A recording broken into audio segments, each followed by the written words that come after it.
Meron na tayong 167 na malasakit center at meron po kayong malasakit center mismo sa provincial hospital ninyo. Binisita nga namin ni Governor Joel nung nakaraang buwan doon sa inyong hospital.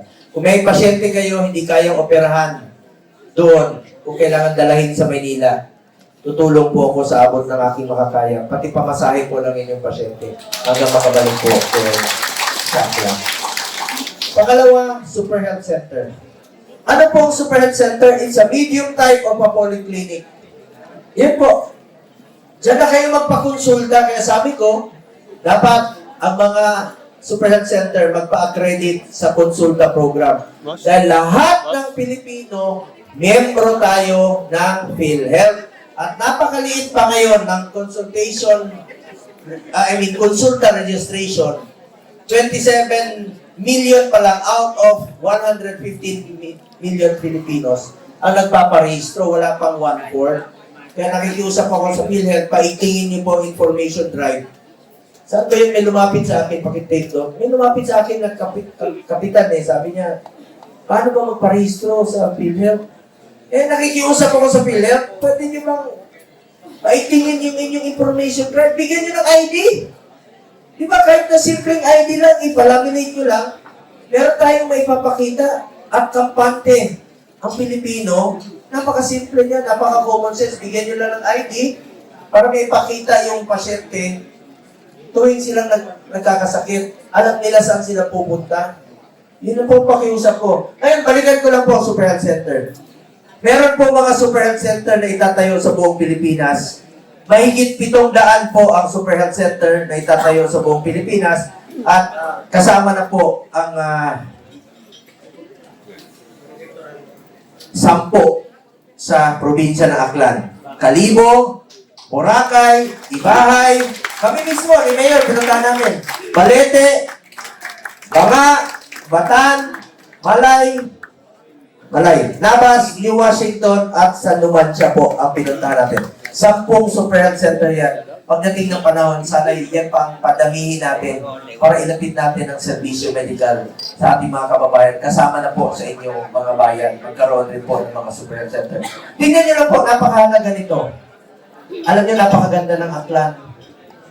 Diyan yung turista sa inyo. Pag may turismo, may trabaho, may kita, may pagkain po ang laman ang tiyan ng mga kababayan natin. Island po ang Boracay. Gusto ko lang po ibanggitin sa inyo, I'm so happy, binisita ko po yung Boracay nung nakaraang linggo kasi naibitahan po ako sa Liga ng Barangay ng Negros Occidental.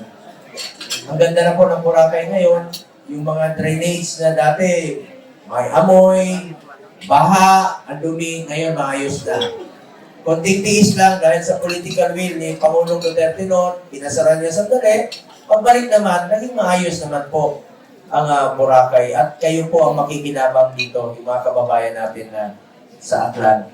Island po yung Katiklan. Dapat may mga Super Health Center, may mga hospital dyan para mabilis ang responde. Dapat po mabigyan natin ng pansin dito. Kasi po karamihan sa mga kababayan natin walang trabaho. Hirap na hirap sila. Nag-iisip, mag-asawa. Paano natin mapag-aaral ang mga anak natin? Paano natin bubuhayin ang pamilya natin? Wala tayong hanap buhay. Natataranta. Kailangan po talaga magkaroon ng batas, matibay, para sa pagkakaroon ng hanap buhay para sa mga Pilipino. Gaya po ng mga bilihin, bigas, ulam. Sabi po, magiging 20 pesos isang kilong bigas. Nabili na po ba kayo? Meron na po ba? Ulam, isda, 480 pesos isang kilo. Kung ordinaryong tao po, isang ina, 3, 4 ang anak, 500 ang pera, pupunta po ng palengke, bibili. Anong iniisip niya? Tinitignan niya mga presyo, 500 ang pera niya. Tingi-tingi, bibili siya. At sisiguraduhin niya may matira pang pera kahit papano para maibigay niyang pangbaon sa mga anak niya. Papayag ba kayong ganito na lang ang buhay natin? Ako po, hindi kaya ng aking dibdib. Suntok po yan sa puso ko. Kagaya ng sinabi ko, huling bugso ng buhay ko, ibubuhos ko. Bigyan nyo lang ako ng pagkakataon. I will not fail you.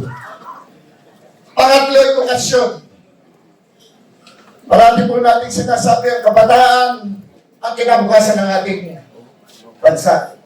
Totoo naman po yun. Totoo po yun. Pero paano na po kung napapabayaan naman natin ang mga pangangailangan nila sa kanilang pang-eskwela? Sa kanilang edukasyon.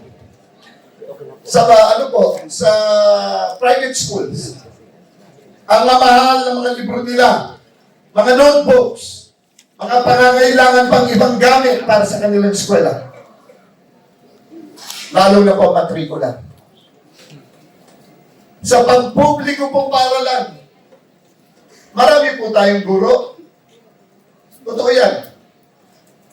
Pero, ano po ang kanilang class buildings?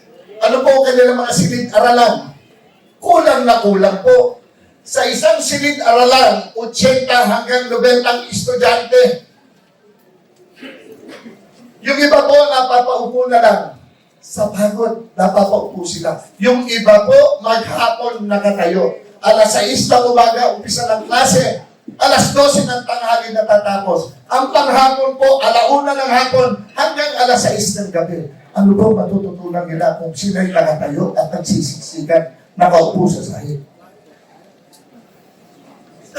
Kung ako po'y pagpapalain ng Panginoon sa tulong po ng sabayanan, sa tulong po nyo, kung maaari, palalakasin ko po ang pondong pang-edukasyon. Kailangan po ng mga anak natin yan. Kailangan po madagdagan ang mga silid-aralan sa public schools.